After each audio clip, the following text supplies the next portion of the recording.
Hosted by you/Eden Capwell. I was so happy to see a wedding invitation in my mailbox. I pulled it out, and a little note fell out on an index card, but I looked at the invitation first. It was truly beautiful, and I immediately stuck it to my fridge like the work of art it was. It was addressed to my husband and me, and I was beyond stoked. I love weddings. I tend to get teary-eyed and smile until my face hurts at the joy of new beginnings and all the love. I was even a wedding singer, that's how much I love them. I picked up the note card and read it. While my husband was invited, I would be in another room helping to babysit all the children there with several other female invitees. There's a special room for children at the church, and that's where I'd be for everything. I'd still need to dress for a wedding in case I wind up in any photos, but I'd be taking my reception meal with the children, and I'd be with all the kids for the ceremony. Then there was a link for their gift registry. Oh, and the meals for my husband and me would be $100 each, and we have a link to pay it when we digitally RSVP. The first problem here is that I am disabled at 50 years old, legally. I use oxygen and a walker when I need to walk long distances. Sometimes, I have to give up the walker entirely and use a wheelchair. I'm not proud of it, but there it is. I could happily sit in a room and look at kids, but I'd be pretty useless to prevent a fall or stop a child from choking or anything else that would require me to move quickly. Second, my husband isn't the one who has been friends with these people since childhood. I am, so why would he be invited to watch the ceremony and be part of the reception, but not me? My husband said he'd happily watch the kids and let me attend the wedding and reception, but the invitation specified that only other female invitees would be watching the kids, so I doubt they'd let him. Is this a normal thing at weddings now? Do you pick guests to babysit other guests' children? Should I call them up and explain my health situation, even though they already know it and visit me during my multiple hospitalizations a year? I hate having to pull the health card, but honestly, what were they thinking?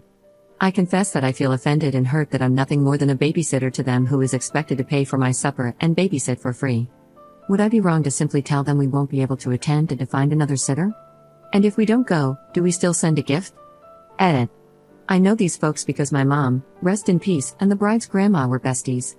So, I grew up with the bride's mom as an almost sister to me. We went to school together, graduated together, worked at the same place twice, and have been super close since. The bride is like a goddaughter, or at least I thought she was. I'm gobsmacked here. The church where they are getting married is a Southern Baptist church. They aren't members, and none of us are overly religious. They just liked the venue and booked it. I've never been inside, but it's lovely on the outside, and apparently, it has a childcare room that is big enough for a bunch of women and kids to comfortably stay in for a wedding and reception. We're all American. The groom's family is related to my family via marriage, and the bride and groom met at my house at a cookout a few years ago. I've always been way closer to the bride's family though. I knew that there had been a proposal. I got FaceTimed about 10 minutes after it happened, and my husband and I cried, laughed, wished them well, and oohed and awed over their story in the ring. I was expecting an invitation, sure, but not like this.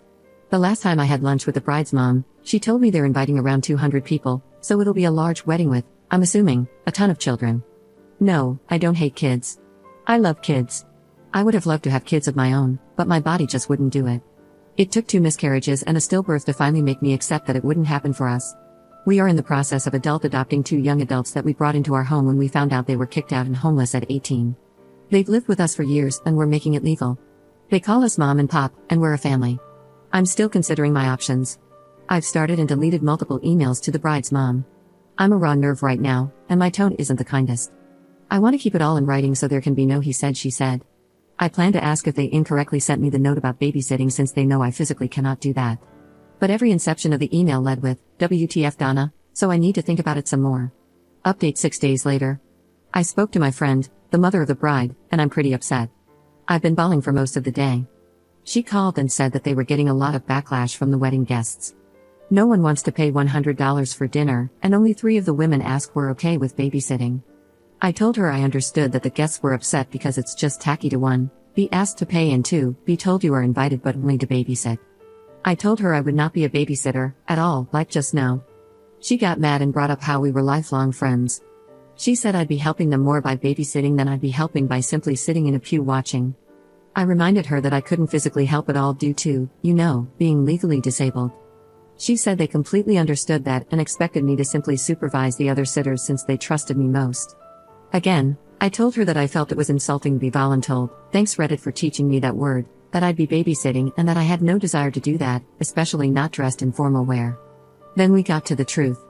She said she didn't know if I'd be in a wheelchair that day or require a walker. That's fair, I don't always know which one I'll need. She said they wanted everyone in pews for the wedding video and that me sitting in a wheelchair would make me stick out and ruin the video and photos. I said, if I need a wheelchair that day, I can move to a pew, and my husband can put the wheelchair in another room or back in our car. I may not even need it that day. Then she said, well, space is limited in the pews. You would take up the space of 2 people with your purse and oxygen tank. I replied, no, I would not. I wouldn't bring a purse in, and the oxygen tank either sits on my lap or between my feet. It's like a little backpack. Then she said, well, having you in oxygen in the photos would be distracting from the other people. And there you have it. Words were exchanged, and she hung up on me. I haven't been removed from any social media yet, but I fully expect to be. I already feel awful for being this way at only 50 years old. I didn't choose this. I didn't want this. If she thinks it's awful to have it photographed, just imagine living with it. Which is what I told her before she hung up on me. I'm devastated, just devastated. Second update 8 days later. I'm not in the greatest headspace. I don't think I've ever been less okay, honestly. I did not register to RSVP or communicate with them further until another invitee got in touch with me and said that the mother of the bride, a person I thought of as basically my sister, was bad-mouthing me into the ground. I explained my side, and our mutual friend was livid. They told the mother of the bride and the bride that they were wrong to want to exclude me because I might or might not need a wheelchair and would have oxygen on my face. I could remove the oxygen for photos, they told her. So, the mother of the bride sent me a message saying, and I quote, well, if you're going to be butthurt about the aesthetic we want to achieve and try to turn other guests against us, then you can effing come and sit in a pew. But not in photos. And we'll try to get the videographer to do edits to the wedding vid, too. But I won't forget how you made this difficult for us. I replied, how did I make it difficult other than existing? She replied, you clearly told Liz about what I told you regarding your wheelchair and oxygen. And she's telling everyone else. We're getting a ton of hate. I said, she asked me if I was attending, and I told her no and explained why. I didn't lie to her. I told her exactly what you said. You didn't tell me not to tell anyone your reasons. If they're valid reasons to you, then you shouldn't care who knows.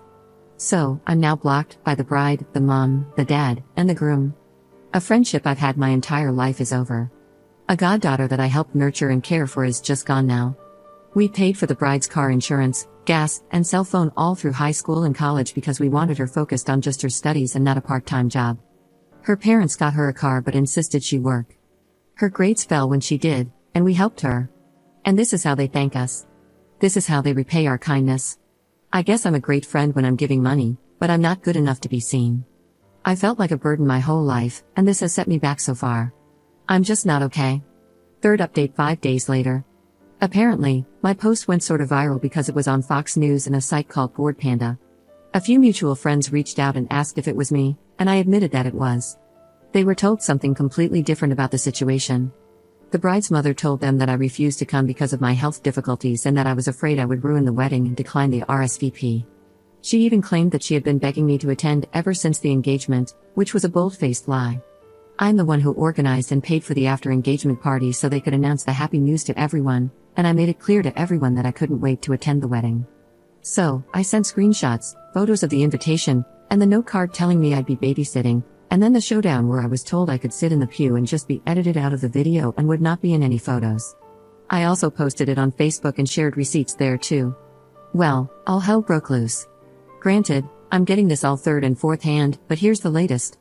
Word has spread fast. Links to the news article have made it all over the place, and I've been told that the few ladies who had agreed to babysit have backed out and asked if there was something wrong with them that would make them not fit to sit in the pews or be in photos.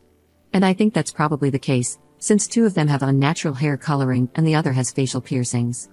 The church that was booked as the venue has been notified, and I'm hearing it's probably not going to happen there because the pastor's daughter is wheelchair-bound after a car accident. He was going to officiate, but now he says he's conflicted about it in the message it would send. My ex-friend and the bride have blown up my husband's phone because I blocked them after this went public. They blocked me first on all social media, and he let it go on for a few days to see what they had to say. He has now blocked them, but the bulk of it is that I'm jealous because I was never blessed with any children of my own, and that's why I'm ruining this for them. They say I'm hateful, vile, and vindictive because I resent them for their good health. I mentioned that the groom is related to me by marriage, right? That whole branch of the family tree has now divided itself, with some on my side and some on the bride's side. The groom hasn't contacted us at all, but his mother did. She told me that I was wrong for sharing personal business, and that I need to let the bride have her wedding the way she wants it. I don't agree that I did anything wrong here. I can't help that I'm sick. They've made me feel like utter trash that should just be tossed into a landfill. I hurt. I literally ache because of this. So, hi Donna, my ex-best friend and practically my sister. If you're reading this, you devastated me. I'm not okay. I don't know if I'll ever be okay again. I invested time and money into both you and your daughter. I gave you both a home when your marriage was messed up and never charged you rent or asked for help with groceries or utilities. For over a year, you lived in our home, and we paid your way, so you were wrong to treat me this way. My oxygen mask and possible need for a wheelchair should be the last thing on either of your minds, because what matters most is that, despite feeling as bad as I normally do, I was still going to put on my best dress, make myself look presentable, plant a smile on my face through my pain, and show up for you like I always have. But I never, ever will again. If people notice me in your photos at all, it would have been because I had the biggest and most proud smile of anyone there, and they'd see the love I had for you radiating from the image. You will regret this one day when I'm gone, and you realize that there are more important things in life than a perfect photo.